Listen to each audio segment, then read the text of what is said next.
Diajeng. Bacana. Mas bagus itu paksa. Duduk Diajeng. Duduk. Duduk. Duduk.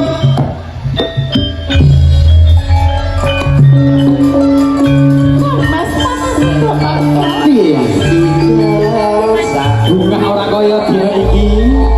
Suka gembira ora kaya ing wengi iki ya ibine aku kelawan sliramu iso sesandingan. Kang Mas, kita sakit injek datang mriki Kang Mas. Apa tuh omongane tuh ijlik toh. Tegese piye ya? Ati kula pun Kang Mas. Terus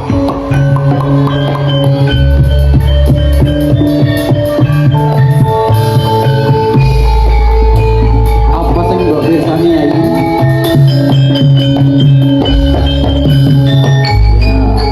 Kang Mas, Piye, Dik? panjenengan kok damel tasok ireng Kang Mas. Eh, Panjenengan kok damel stok ireng. iki pancene kulite sing rada nyawu. Kang Mas, Iya piye ya? awake dhewe dangu badan kepang Kang Mas. Nggih, heeh. Biasane minggu teng pundi Kang Mas? Apa nih? Miko, Miko. Miko. Sing katenane panjenengan sing biasane nek maaf njaluk empor Miko. Miko, Miko. Dadi katresnane ki Miko. Tum, tum, tum. Oh, ya. Iya. Isa-isane lho. Oh, jeneng anyel ki ora kompak blas. Iki nek malah briefing ki mangane ngono. Anggen grup mana saati tenan lho. Baleni neh. Endi mau? Mas kata sing paksa. Kene gon kene baleni wong ki ape dipiralno.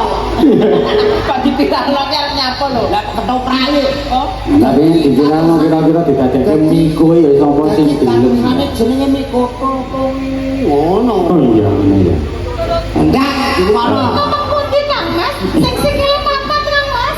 Dadi sikile papat. Tuh, tuh.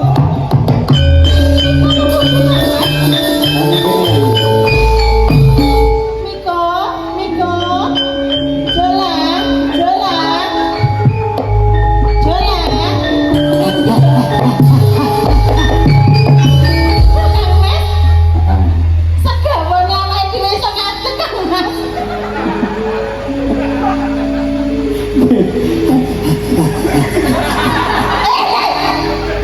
Wong kaya melek-melek ki ndelok ki lho. Kang Mas iki kurang ajar Kang Mas. Kurang ajar Kang Mas. Jenengan tukane kurang ajar Kang Mas. Ora perlu wedi. Ana ra maca ning omah ra payu yo icin kowe. Sing mbok omong icin ki sapa, he? Sing mbok omong icin sapa? Tanggaku. Rumah kamu kowe ora ngerti. Kayak ngene kok aku mbok kono main cek lho. Rumah kamu apa bojomu ngono apa piye apa bojomu? Iki manuk ketemu lho. Tuh. Iso manuk ketemu ke rumah kamu lho. Aku ayu kok kaya ngene mbok cedek ngene ya najis mubalaghah. Ya Kang Mas, monggo mriki Kang Mas. Ayo aku sida pasone kok prekoh. Sing dipilih kowe, Gon. Engko awakmu iki tak briefing sik. Iki sida paksa. Aku Sila Hadi Krama. Terus iki Terus iki iso kenapa iki anakku iki dadi napa? iki sing dadi ula iki kok. Kok ula? Panjenengan ketika kedane nggalaken kepatian Kang Mas, awakmu muni yo aku teko iki tak pateni. Iya. Aku mbok pateni. Maksudnya perang. Aku perang karo Sida Paksa. Lah gantenge kaya ngene iki kok Dadi dadi ula. Apa ulamu jek kena? Kok ngono lho penak. Jajal ulane suarane piye Mas? Jajal. Ulane suarane piye? Oh. Kuwi ora ula. Iku gendruwo, Cok. Wong ula kok ho iki lho. Ngene kok ape melok geruk. Ya iya. Dene kok arep melok Wahyu Manggono. Ayo. Kowe dadi ula iki. Lho, lah pancen kowe Mas. Iya. Wong ula. Oh. Ayo awakmu ngomong-ngomong. Panjene. Gandrung iki bar dadi manten to, bar ngene iku terus pamit to. Gandrung. Nah, aku pamit kok. Tandane Mas. Iya. Sinom nyamat Mas. Lah sinom nyamat.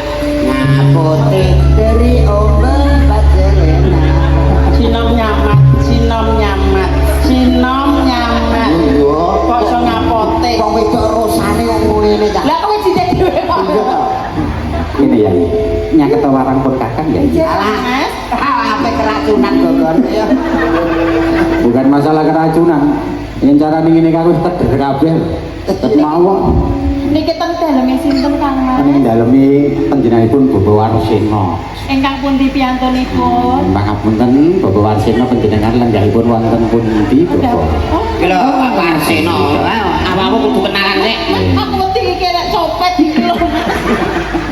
Cok, kenalan mbek Pak Warsena sih. Ya nek pacamu ning kene kaya copet lho Pak De. Aku nek kene tadi terakhir sebagai maling. Ayo mbek gogon salaman wong loro. Ayo. Bapak Warsena nyuwun pangapunten panjenenganipun panjenengan lenggah wonten pundi? Ingkang pundi Bapak? Oh, lah menika. Iki lho Pak Warsena. Dalu Pak Warsena. Sing iki to. Oh alah. Jenengane akeh kok kaya sarungan. Ewah sarongan. Iya. Ewah iki boyo celonan kambinan bae. Sing di Oh iki wala Pak iki. peru malah. Oh mantap Aku tuh nuwun Pak bantu. De. Mugi-mugi pinanganten kekalih Mas Joko kalian Mbak Mimi. Mimin, oh Mbak Mimin nggih. Mugi-mugi menjadi keluarga yang sakinah mawaddah warahmah. Mugi-mugi panjenengan kali ibu tak batanipun kagungan kersa. Mugi-mugi panjenengan nggih panjenengan sehat. Panjang yuswa. Iki putra nomor pinten? Tunggal. Oh, kula dongani ibu mantu kadang-kadang meteng meleh nggih. Oh nggih. Mas Joko juga nyade. Teni salaman karo Pak Camat. Kowe to Pak koyo koyo terus ae. Iki panik Joko padha karo Pak Camat Purwosari. Pak Camat. Mosok rupane koyo Pak Camat. Lah kaya daleme gedine ra karo mobil cecet-cecet ning jero pipet. Tegel dalu Pak Camat. Pak Camat pundi? Tolong.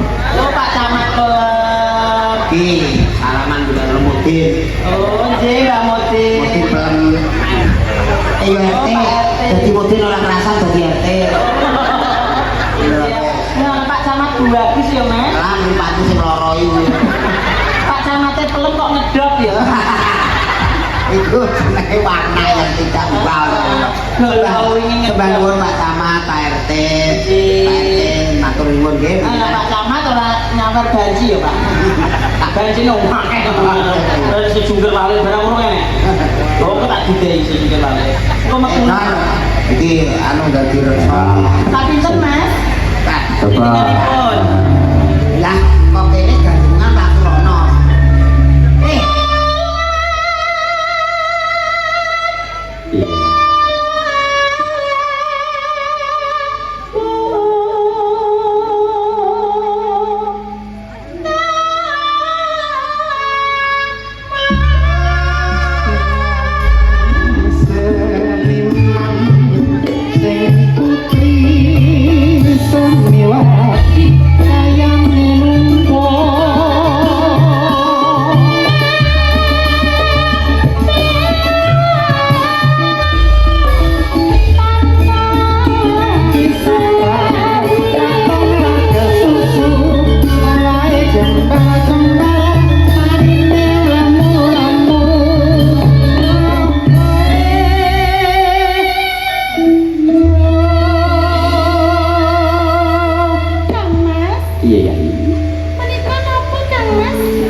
Matane.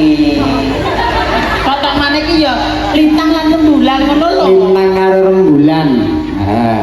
Kang Mas. Piye iki? Jenengan semerep rembulan Kang Mas. Padange rembulan menika saged madangi ati kula kados katresnane Tanjung kali panjenengan. Pripun Kang Mas? Jan bengi iki aku ora iso matur piye-piye karo Maksudnya ora betah. Kata panjenengan kok mboten saged matur panjenengan apa bisu Kang Mas? ora mergo ngono ya iki. Pripun? Yen ditempeli terus kaya ngene iki Pripun? rasane kok malah linu kabeh. Lho, napa lino sing lino putih kula picetane Kang Mas. Sing lino sing putih. Tanjung pijeti Kang Mas, mangga nggih Tanjung pijeti. No, Engkang pundi? Alah Mas Joko kemiki sampeyan yang garai aku. Lho Sing linuwi mosok ya kudu tak omong kene kene to ya. lho lha priku. Kudune sliramu wis ngerti dhewe. Oh, ngoten. Oh, aku tahu. Apa? Jangan-jangan yang linu mau kidimu.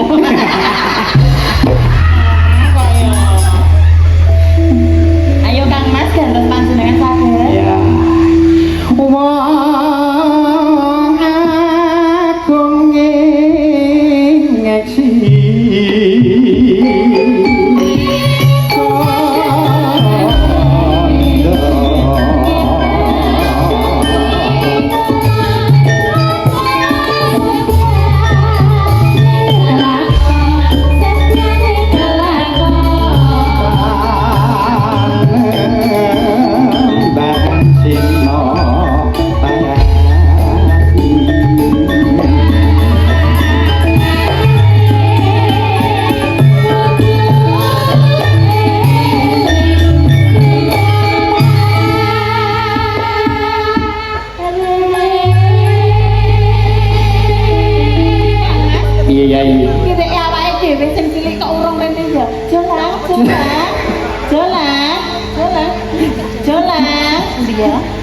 Jolang, neng dia Kang Mas, masa keplindes mobil ya Mas?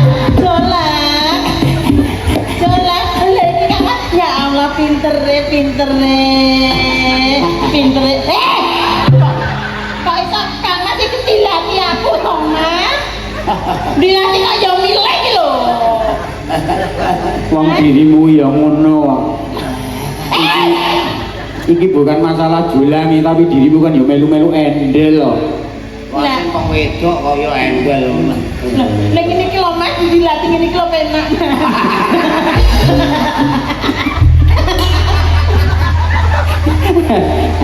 Berita. Apa wae barang Kok ibadan lho. tenang lho. Gantosan lho Mas. Ngono ya, ayo. Gantosan ya sampean iki gendeng ngadeg. Gendeng ngadeg no. Iku ora masalah ngadeg saja ning ngadeg wis ket mau lho. Oh iya wis Iku tak ane tunggu lungguh, bae. ngadeg, iya. Aku duduk kene.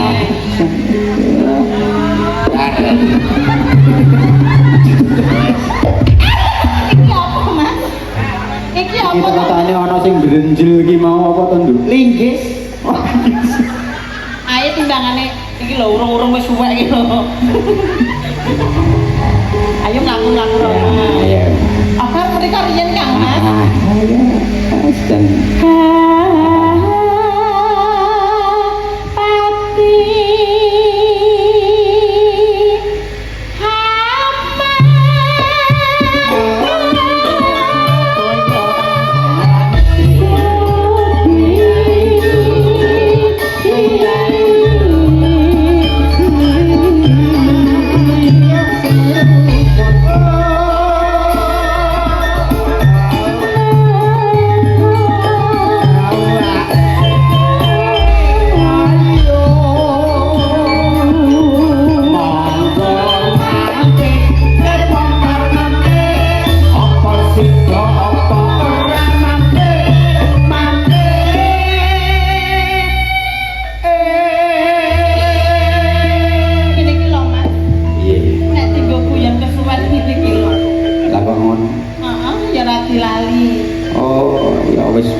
ya sok ana lupute. Ngono ya Mas. Heeh. Lah to Mas sing kono. Heeh.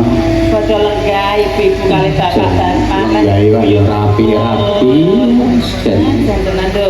Iki Kaya ana kanca wedding lho kalau sing jasa abang kae. Nah, kayak ketua DPR kene Mas. oh, komite apa, Nduk? PDI. Ayo nek kersa diaturi tindakne nek kono. Apa iki piye? Eh? Diaturi tindak rene. Ya diaturi rene Tapi kono. lali aku ya. Ayo nok diaturi rene. Diaturi rene. Metaraman jok diaturi tindakne yuk. Are jangkrik iki.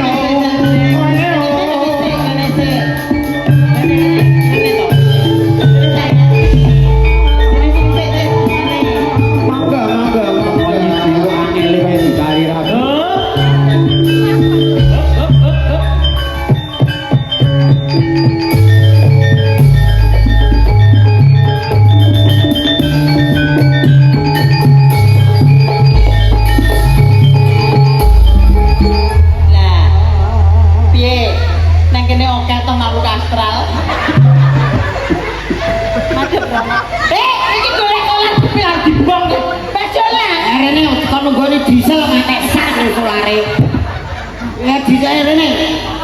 Diselentek Rene maju sik. Itu mau diseling entek. Iki wong lanang anu lho. Wong lanang asli iki ya ngene iki saiki. Madhep rono sik. Iki jenenge wong lanang asli ya ngene. Iya. Anda rene. Madhep rono ta. Jarimu ngeser-sing tukang ngendi aku tak kenali. Apa sing mayer adik lemut ae. Aja. Saya mengucapkan dulu untuk Sindiome. Untuk mempelai berdua. Diucapkan buat Mas Jose dan istrinya semoga menjadi keluarga yang sakinah, mawadah, warohmah. Amin. Iki jenenge Ultraman Slay ya. Ayo sepandungo solare diisi. Wis tenaga solare diisi. Kalau solare diisi. Oh gak iso. Doanya belum selesai, kasih mic. Please come here. It's okay, don't worry, no problem. Kok iso bahasa Inggris, Mas? Sampeyan aku ngomong Inggris pirang-pirang tahun nanti gawe kunci tok ning kono iki. bahasa Inggris. Dari rumah jam berapa? Jam 9. Ini tadi aja yang nanya loh, Om Jolang itu yang pakai jas merah itu dalamnya pundi? Ada yang penasaran. Mikir jalan karo situ nanti Dalamnya sini aja. Nah, ya. Mikir aja di dalam isor ku kembar. Nah, ini. Ketok iki lho, Mas. Ketok iki nek masalahnya yo sing midi lho kirane. Sik tok. Kenal mantennya sudah lama. Alhamdulillah sudah lama. Iya, itu satu profesi ya. Oke, pemirsa, kami akan kembali setelah pangkat. Lah kok iso mbok hosi kok. Kan iki kok wong jenenge omong-omong. Oh, tuh nangis kono. Nah, obrol pakai sini dulu. Bocah kok wedina nak pangkal kan. Boyo sing sabar ngono lho. Bocah iki ora di pasar tahu nggak riwayat kenalnya dulu di mana mempelai berdua? Yo riwayat. Enggak saya cuma nak nekeri lah. Ini lho nek bocah ini lho. Nek aku melok garam kabeh rasane. Yo. Nganu klitik nomor piro jeng ya apike rek. Kenalnya di mana dulu mempelai itu kenalnya? Mempelai. Maksudnya ngantenku kenal pertama nih, kan kamu sahabat lama. Nek kaya kowe kenal bojomu biyen micet ya to. Nek manten iki kenale ning dine Facebook apa ning ndi ngono lho. Apa ning ndi? Kan tetanggane jadi dari kecil mungkin. Oh ya wis jarone dah mulai. Ya Allah, golongkan aku orang-orang yang sabar ya Allah. Thank you. Bojoku mung ning ndi, Mas? Bagan. Ben ilang ya ben aku tak terusne. Iya. Rene. Wong dirimu ya ngono kok begitu wis nemu sing anyar terus aku dilalekke. Ning ndi ki wong iki? Ini kan aku ya golek dhewe to.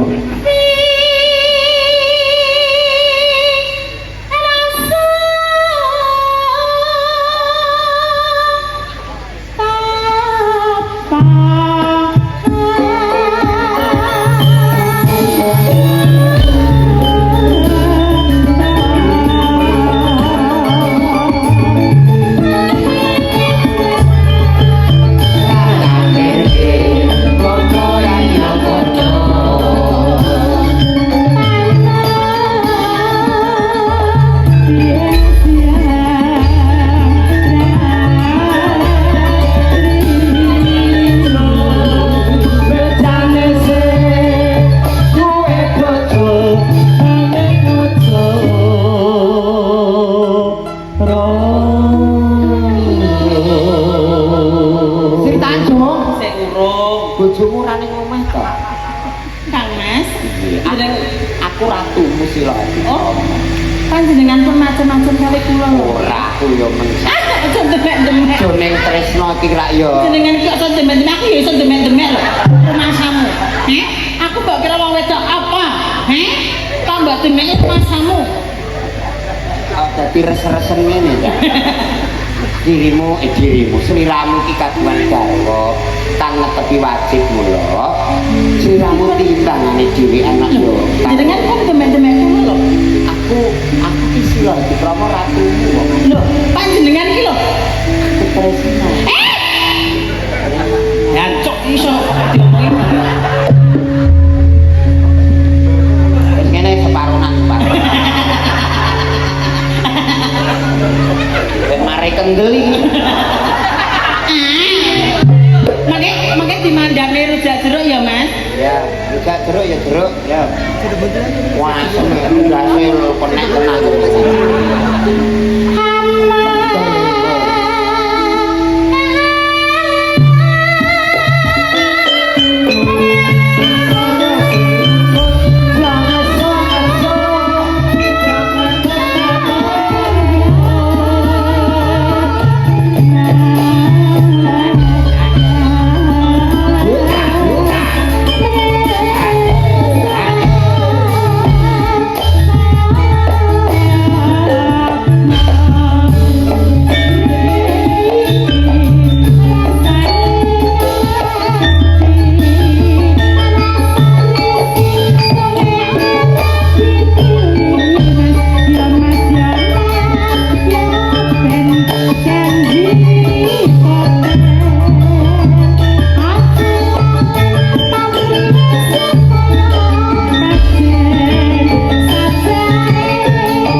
Iya.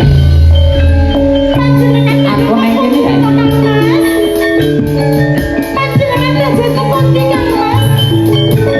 Aku ngerti yen sliramu mau wis nemu sing anyar.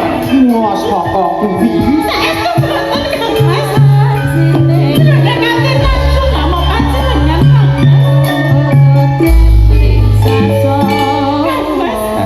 Iya. Aja ngono tuh. Aja ngene gak aku tadi kering-kering ngene iki. Panjenengan klintu kan Mas. Wah mboten saking Kang Mas. Ora perkara bener lan lupute mergane aku ngerti dhewe. Lho saestu mboten Kang Mas. Temenan. Ijin. Begitu. Wong tahanan ketoprak temenan. Kowe wong wedok sing ora iso dadi panutan kowe garo paten nanging tumindakmu ngono. Oh, aku iki ceritane iki ora tau ketoprak. Ya ganti-ganti iki sing lanang iki. Lanangmu tokno Mas. Lah kuwi mulo-mulo lanang. Lanangmu tokno. Oke baiklah. Tanjuk. Kang Mas sida Para patih, para prajurit wis ngerti yen ke wong wadon sing tumindakmu ala kita.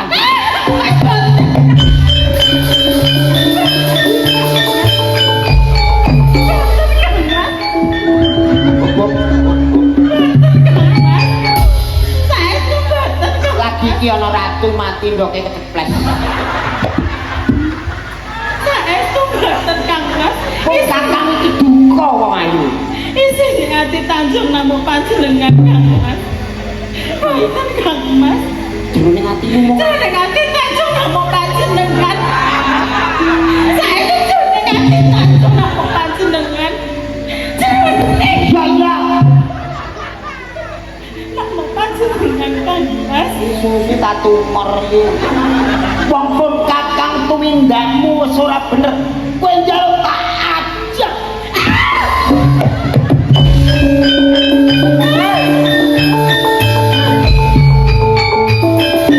Ampun Kang Mas.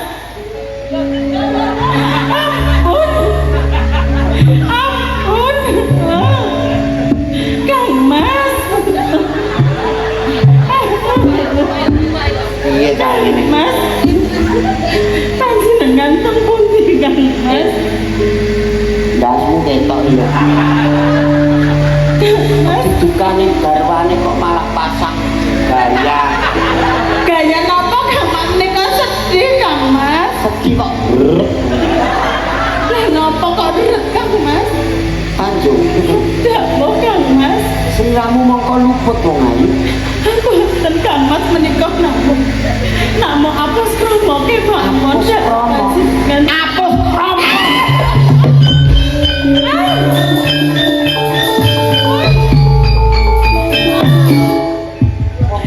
Kang Mas. Kang Mas.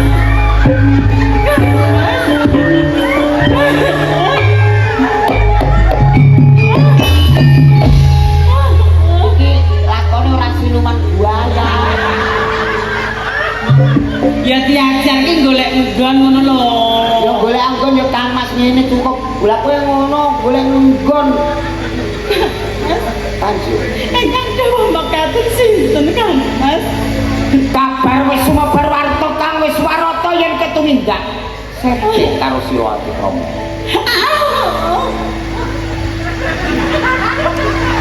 Kowe